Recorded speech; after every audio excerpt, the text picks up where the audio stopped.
Es un gusto saludarles y poder compartir para ustedes este adiestramiento. Me gozo mucho de poder edificarles y hoy continuaremos con nuestro adiestramiento en el último en el último párrafo del capítulo 39.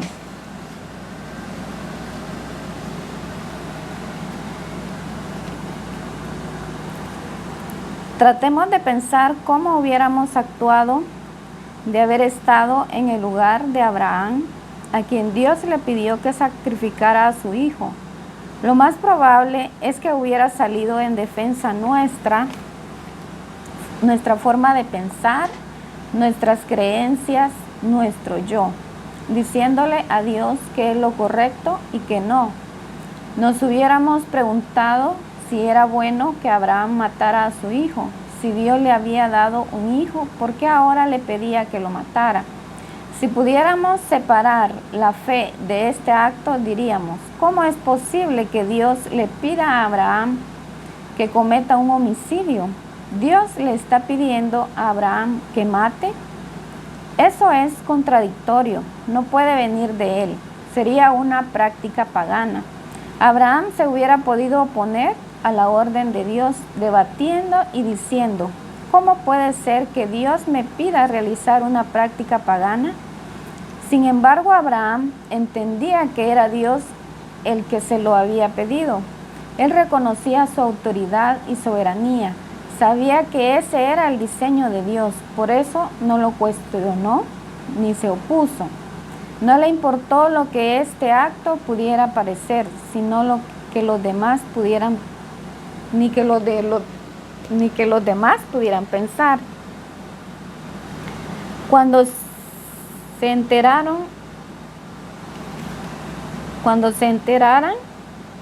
su enfoque primordial era obedecer a Dios y hacer conforme el diseño que Él le había mostrado. El enfoque de Abraham estaba en obedecer haciendo conforme al diseño de Dios. Me llama la atención este ejemplo de Abraham. Abraham, él no cuestionó en ningún momento al Señor. Sencillamente lo que él hizo fue obedecer. Cualquiera de nosotros en el lugar de él, creo que hubiéramos cuestionado y decirle al Señor que por qué estaba pasando eso. Mas sin embargo, Abraham no dudó dos veces en obedecer al Señor. Entonces, qué importante es esta actitud. Y cuando sabemos quién es el Señor, esto es lo que sucede en nosotros. No estamos preguntando, no disponemos de otros pensamientos para tomar nuestras decisiones. Vemos que Abraham conocía el diseño de Dios y no dudó de lo que Dios podía hacer en él. Muchas veces nosotros como hijos de Dios nos vamos a encontrar en situaciones como estas, pero si nosotros sabemos el camino correcto, sabemos cuál es la actitud que debemos tomar ante estas circunstancias, entonces no nos vamos a perder. Sencillamente vamos a ir a las Escrituras y vamos a poder encontrar solución a las situaciones en las que nos encontremos. Habrán situaciones en las que nos sentiremos confundidos porque dejamos que Satanás nos lleve a razonar lo que Dios nos está diciendo o pidiendo. Recordemos que lo que debe prevalecer es lo que Dios ha dicho. Siempre debe prevalecer su diseño. Si nosotros estamos conociéndolo cada día más a Él, no nos vamos a perder en ningún momento. Si nosotros prevalecemos en hacer siempre su voluntad, no tendremos de qué preocuparnos. Siempre vamos a encontrar una solución. Cuidemos de no dejarnos llevar por lo que es agradable a nuestros ojos. No pongamos la mirada en las cosas atractivas y complacientes. ni en todo aquello que despierta el apetito o deseo de nuestra carne. Cuando algún ministerio se fija en lo que es agradable a sus ojos, solo ve lo que está bien a su parecer, sin ver el diseño de Dios. Pone su mirada en lo logístico de la congregación, pone todo su énfasis en la organización y ejecuta sus deseos, pero no los de Dios. Entonces debemos nosotros de cuidar siempre, hacer lo correcto, no dejarnos llevar solo por lo que se ve agradable, por lo que se ve externamente, sino siempre ir a las Escrituras, ver el diseño, si estamos en lo correcto, para poder así hacer lo que el Señor nos pide. Si Eva fuera una hermana de nuestra iglesia y nos hubiera consultado sobre lo que debía de hacer ante la situación en que se encontraba, argumentando que la fruta que deseaba comer era agradable a sus ojos, apetitosa, deliciosa, codiciable, ¿qué le hubiéramos contestado? Seguramente algunos le hubieran dicho, si la fruta se ve buena, apetitosa, agradable y codiciable, no veo nada malo en que se la coma. Yo creo que sí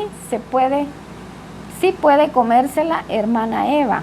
Tristemente es lo que normalmente hacemos con los hermanos a quienes aconsejamos.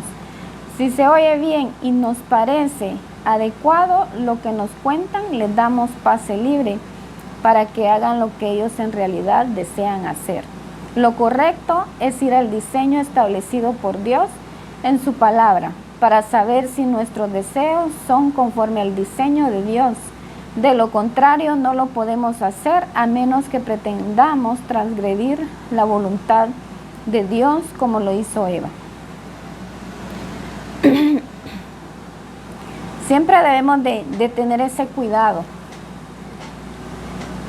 Habrán circunstancias o quizá han habido circunstancias en las cuales nos han pedido un consejo, alguien que haya tenido alguna situación, mas sin embargo nosotros quizá muchas veces hemos dado un consejo incorrecto. Le damos la opinión quizás de lo que nosotros pensamos, de cómo nosotros vemos el problema, pero quizá en ningún momento le decimos que vea las Escrituras, que mira el diseño, si es correcto la decisión que la persona está tomando. Entonces es muy importante tomar en cuenta el qué consejo damos cuando se nos pide, si estamos en lo correcto, si vamos a dar una respuesta que va a favorecer a dicha persona. Entonces lo importante ante todo es ver el diseño, lo que Dios ha establecido, y si lo hacemos conforme Él nos lo ha mandado, entonces no vamos a encontrar ninguna confusión. Satanás le mostró a Eva cosas similares a la voluntad de Dios para confundirla y desviarla del diseño de Dios. Ella vio bueno, agradable y perfecto lo que no estaba en el diseño. Satanás le cegó para que lo considerara como la voluntad de Dios. Romanos 12:2 nos dice, para que comprobéis cuál sea la buena voluntad de Dios, agradable y perfecta. Vemos cómo Satanás cegó el entendimiento de Eva. Eva únicamente lo que hizo fue ver la fruta, la vio agradable, la vio perfecta. Me imagino yo esa fruta muy deliciosa, ¿verdad? La manzana, por su color, todo lo que podemos ver físicamente. Pero fue cegado su entendimiento y ella lo vio todo perfecto. Entonces nosotros debemos de cuidar, porque si Eva solo vio lo físico, cómo se veía y no pudo, pero ella no miró las consecuencias, lo que después le sucedió. vemos el resultado de haberse desviado del diseño de Dios. Pero nos dice Romanos 12:12 que la voluntad de Dios es agradable y perfecta. Si ella hubiera tomado el camino correcto, ¿verdad? Si haciendo la voluntad de Dios, todo le hubiera salido bien. Mas sin embargo, vemos que hubo una consecuencia por haber hecho lo que Dios le había dicho que no hiciera. Así como Eva, muchos podemos decir que lo que estamos haciendo es agradable y perfecto, porque la palabra dice que así es la voluntad de Dios. Recuerde que aunque todo proceder nos parezca bueno, agradable y perfecto, se deberá comprobar con el diseño establecido por Dios. Como iglesia, debemos ser cuidadosos y discernir cuando se presenten situaciones contrarias al diseño de Dios, que parecen buenas, agradables y codiciables. Aquellos que se acerquen a nosotros defendiendo sus acciones, diciendo que lo que hacen es bueno, que a todos les agrada, que no hay problema alguno, a ellos hay que confrontarlos con el diseño de Dios.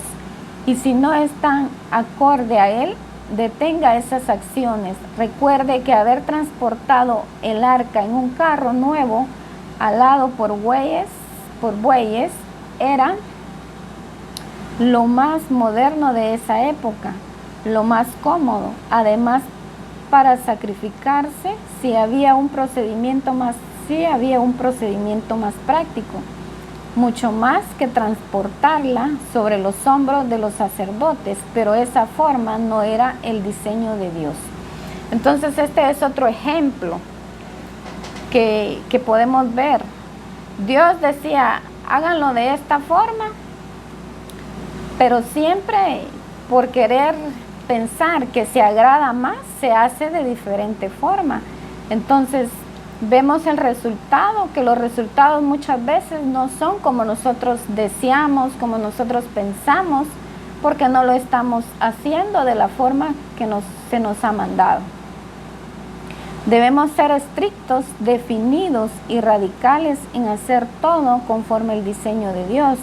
Cuando como iglesia nos hacemos conforme al diseño de Dios, cuando como iglesia no hacemos conforme al diseño de Dios, estamos evidenciando que Cristo no es el Señor de nuestras vidas ni la cabeza de la iglesia.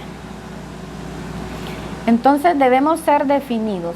Si nosotros hacemos conforme a la voluntad de Dios, estamos evidenciando que Cristo es el Señor de nuestras vidas. Pero si hacemos lo contrario, no es el Señor quien nos gobierna. Pablo nos demuestra el contraste de la batalla del espíritu con la carne. En Romanos 7:7 nos dice, ¿qué diremos pues? ¿La ley es pecado? En ninguna manera, pero yo no conocí el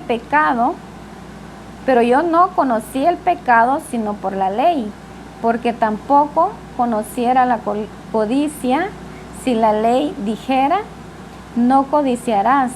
Mas el pecado, tomando ocasión por el mandamiento, produjo en mí toda codicia, porque sin la ley el pecado está muerto. En Cristo ya no estamos bajo la ley, sino bajo Cristo, porque sin la ley el pecado está muerto. En el verso 14 dice, porque sabemos que la ley es espiritual, mas yo soy carnal, vendido al pecado, porque lo hago, no lo entiendo, pues no hago lo que quiero, sino lo que aborrezco, eso hago. Entonces Pablo nos presenta aquí la batalla que se da cuando se está en el espíritu, que se da en el espíritu y en la carne.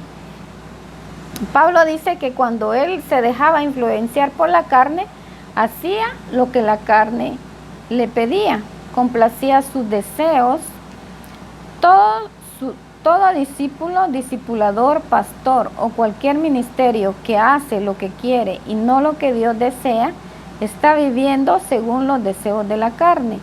Esto produce confusión, molestia, enojo, porque hacemos lo que no queremos. Muchas veces nos preguntamos, ¿por qué hice esto si yo no lo quería hacer? Entonces, ¿por qué sucede esto? Porque cuando nosotros nos dejamos influenciar por la carne, vamos a hacer lo que nos pide nuestros deseos, nuestros pensamientos. Vamos a hacer lo que queremos o posiblemente lo que nosotros no queremos hacer, como lo dice Pablo. Cuando le damos lugar a la carne, entonces hay como una mezcla, que esto no lo quería hacer, pero ¿y por qué lo hice? Entonces hay como un choque, porque no podemos ser carnales y espirituales a la vez. Entonces debemos ser determinados, o no podemos ser las dos cosas, debemos ser espirituales. Romanos 7:16 dice: y si lo que no quiero, esto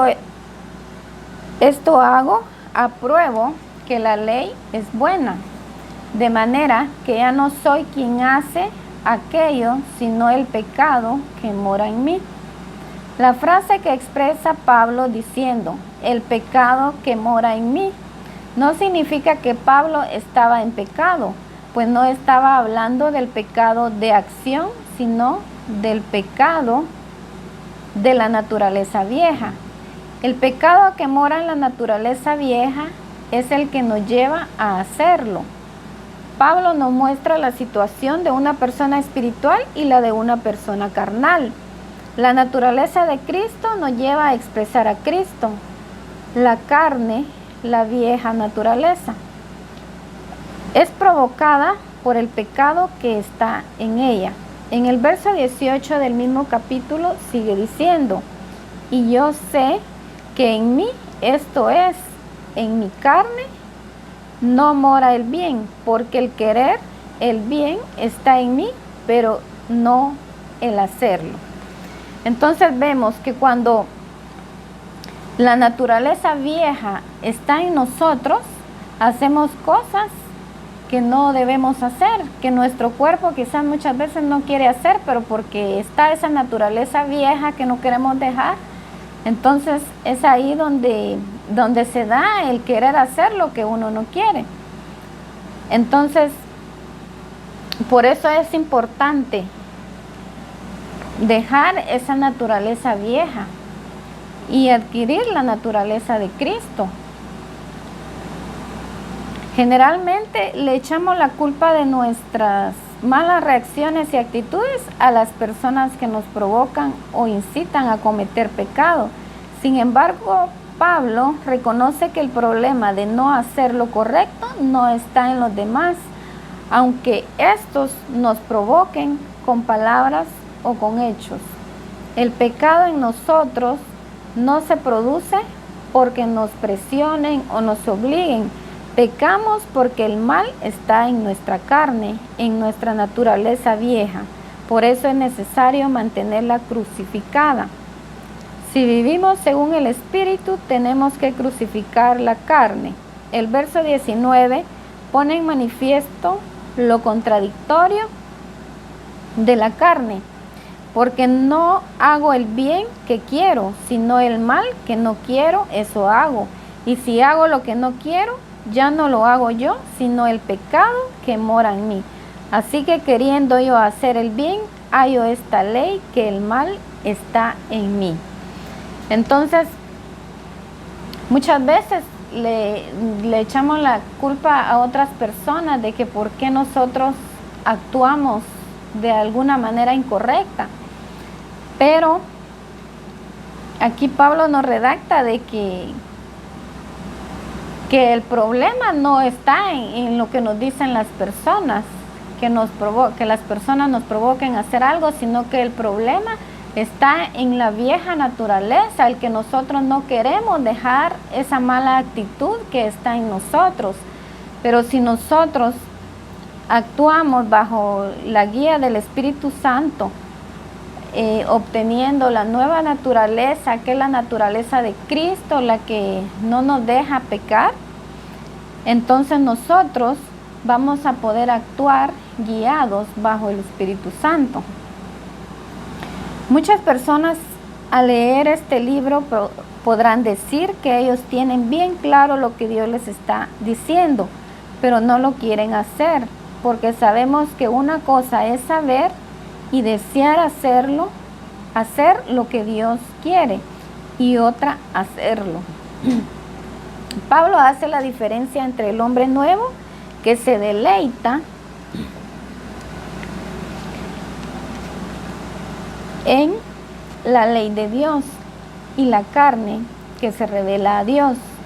En el verso 23 de este mismo capítulo leemos: pero veo otra ley en mis miembros que se revela contra la ley de mi mente y que me lleva cautivo a la ley del pecado que está en mis miembros. En el verso 24, Pablo describe cómo se sentía y se veía cuando actuaba según la carne, diciendo: miserable de mí. Cuando él pecaba, se veía como un miserable, como alguien que no servía para nada, que le faltaba todo, acabado y en la miseria. Vemos cómo esta naturaleza vieja mantiene cautivo al ser humano. Con la naturaleza vieja vemos que se evidencia otro estado en nuestra vida. Se evidencia la miseria, la falta de todo. Pero esto es cuando nosotros queremos seguir en cautiverio, no queremos salir de este estado. Cuando nosotros vivimos en la carne,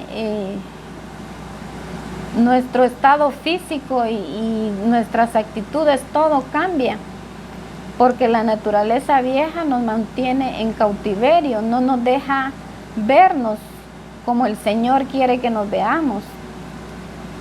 Es importante detectar cuando nuestra carne está siendo influenciada para que la podamos crucificar y que nuestro espíritu sea levantado. Pablo continúa diciendo en el verso 25: gracias doy a mi Dios por Jesucristo Señor nuestro. Así que yo mismo con la mente sirvo a la ley de Dios, mas con la carne a la ley del pecado. La influencia de Satanás empieza por el cuerpo, después por nuestra mente, hasta afectar nuestro espíritu. Cuando satisfacemos los deseos o concupiscencias de la carne, lo expresamos con nuestro cuerpo, nuestra mente y nuestro espíritu mengua porque está subyugado por la naturaleza carnal. Es aquí donde el Espíritu Santo es contristado.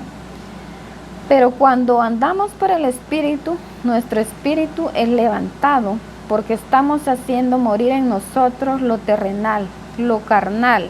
Vivir en el Espíritu también se evidencia y se expresa a través de nuestro cuerpo, mente y espíritu. Por esa razón es imperativo detectar quién está influenciando nuestra vida.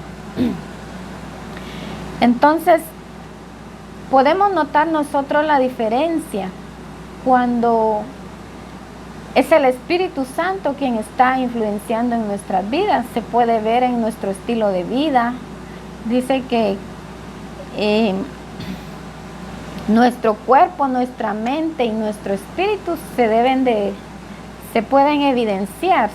Podemos notar nosotros en qué estado nos encontramos. Si estamos siendo espirituales o aún está la naturaleza carnal. Se va a notar en nuestro estilo de vida. cómo nos vemos, cómo actuamos, de qué forma nos expresamos, si lo que decimos viene del Espíritu Santo, o ahí es donde nosotros vamos a notar por quién estamos siendo influenciados, si es por la carne o si es por el Espíritu.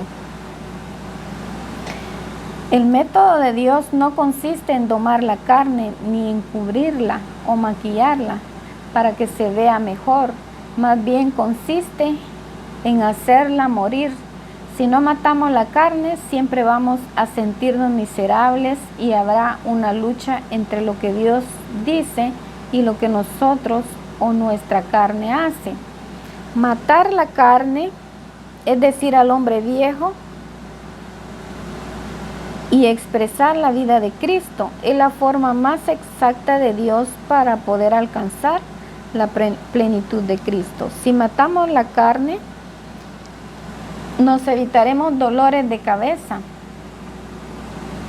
y complicaciones en nuestro desarrollo espiritual. Si matamos al hombre viejo, vamos a dejar que el hombre interior sea influenciado por el Espíritu de Dios. En Romanos 8:9 nos dice: mas vosotros no vivís según la carne, sino según el Espíritu, si es que el Espíritu de Dios mora en vosotros. Y si alguno no tiene el Espíritu de Cristo, no es de él. Entonces, si el Espíritu de Dios está en nosotros, mora en nosotros, lo dice muy claro aquí en Romanos 8:9, somos de Él. Pero si no somos guiados por el Espíritu Santo de Dios, pues no pertenecemos, ¿verdad? Somos todavía carnales. La evidencia va a ser que nosotros seamos guiados por el Espíritu Santo.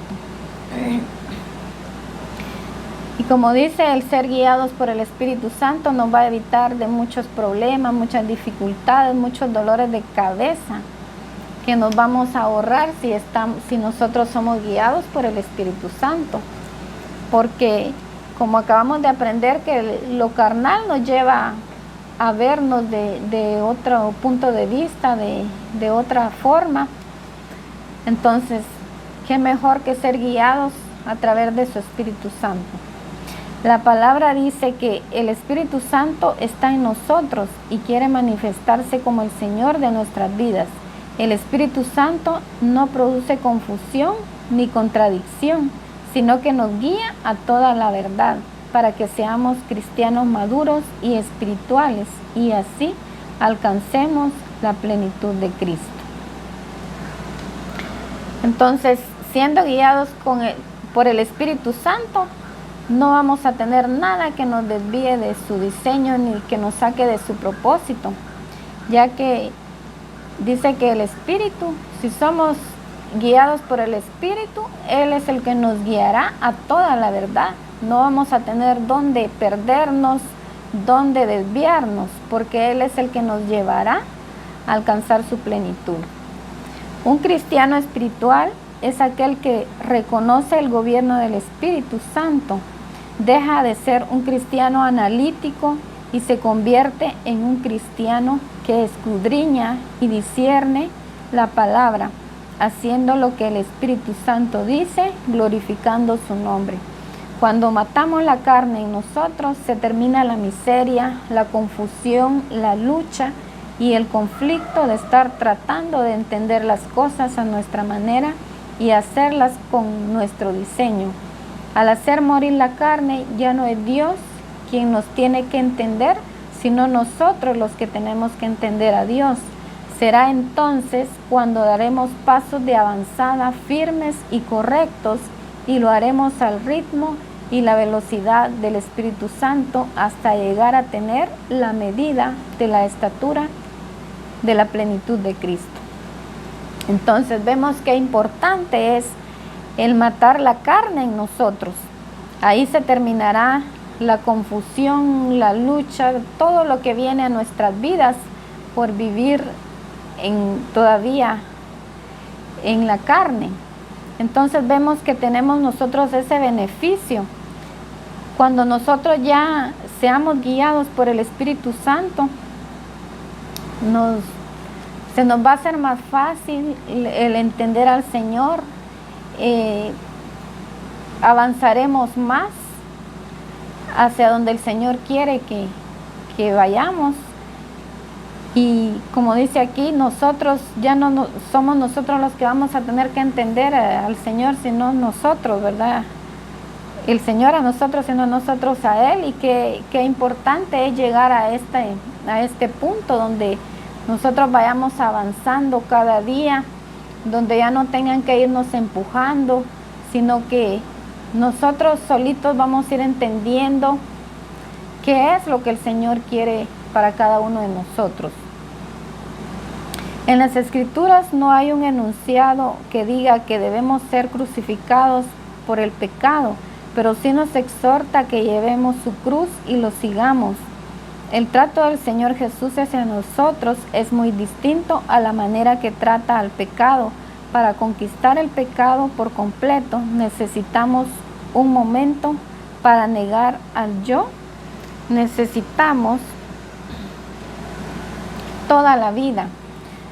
La cruz de Cristo trata con el pecado y el Espíritu Santo trata con el yo.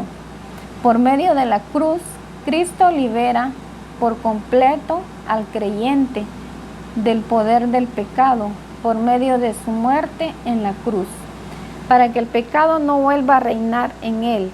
Es Cristo, por medio del Espíritu Santo, quien vive en nosotros y nos capacita para vencer el yo, día tras día, y así lo obedeceremos a Él por completo. La liberación del pecado es un hecho consumado. La negación del yo tiene que ser una experiencia diaria. Una cosa es que nuestros pecados estén perdonados y otra es tener la fuerza, el poder para dejar de pecar. Así es de que con el yo tenemos que luchar día tras día, ¿verdad? Porque las circunstancias van a estar todos los días, en todo momento, pero ya depende de cada uno de nosotros, que nosotros podamos vencer y que cada día dejemos de la manera vieja de pecar y podamos continuar y avanzar a lo que el Señor quiere que podamos nosotros avanzar. Es necesario morir para quitar los estorbos, obstáculos o barreras que nos hacen personas limitadas y transformadas en personas ilimitadas. Dejar de ser personas naturales para convertirnos en personas normales dentro de su reino. Dios va a hacer una iglesia normal con aquellos que sometan a su plan, a su diseño y al gobierno del Espíritu Santo para señorear sus vidas. Esto de acuerdo a lo que leemos en Romanos 8:14, porque todos los que son guiados por el Espíritu de Dios, estos son hijos de Dios. El que es hijo de Dios es guiado por el Espíritu Santo y no por sentimientos o emociones o por lo que piensa. Entonces, ¿qué especial es el ser guiado por el Espíritu Santo? Ya que cuando nosotros somos guiados por el Espíritu Santo, ya no vamos a decidir nosotros por nuestros propios deseos, lo que nosotros queramos hacer. Ya no van a ser nuestros pensamientos, nuestras ilusiones, nuestros planes, sino van a ser los planes del Señor. Cuando nosotros conocemos, cuando nosotros sabemos cuál es su diseño, cuál es el orden, entonces es el Espíritu Santo el que nos llevará y nos guiará a toda la verdad. Y cuando somos guiados, no vamos a fracasar, porque sabemos que, como nos dice, que Él nos guiará a toda la verdad. Ahí sí no tenemos nada que perder. Sabemos que en Él encontraremos respuestas que nos llevarán a obtener algo agradable para cada uno de nosotros. Tomemos ya la firme determinación de no dejarnos guiar por emociones, sentimientos o pensamientos humanos. Antes seamos guiados por el Espíritu Santo. Tengo la certeza de que Misión Cristiana El Calvario es del Señor y estamos en su corazón, en su plan para estos últimos tiempos. Estoy absolutamente convencido que el Espíritu Santo logrará que cada uno de nosotros alcance el diseño y tenga la plenitud de Cristo. Fuimos escogidos para ser la iglesia gloriosa que exprese la gloria de Cristo y su naturaleza, declarando que Cristo es el Señor y Rey de reyes de toda la tierra. Amén. Así es de que ha sido una bendición el poder edificarte con esta palabra. El Señor en todo este tiempo nos ha estado hablando de cómo podemos nosotros alcanzar la plenitud de Cristo. Y hoy hemos aprendido, ¿verdad?, que para poder alcanzar la plenitud de Cristo debemos de dejar esa naturaleza vieja que ha estado gobernando durante tanto tiempo en la iglesia, que es lo que no deja avanzar a cada discípulo. Y hoy el Señor nos habla una vez más y nos dice que debemos dejar esa naturaleza vieja y ser guiados por su Espíritu Santo. Así es de que ha sido un gusto el compartir este adiestramiento con cada uno de ustedes. Amén.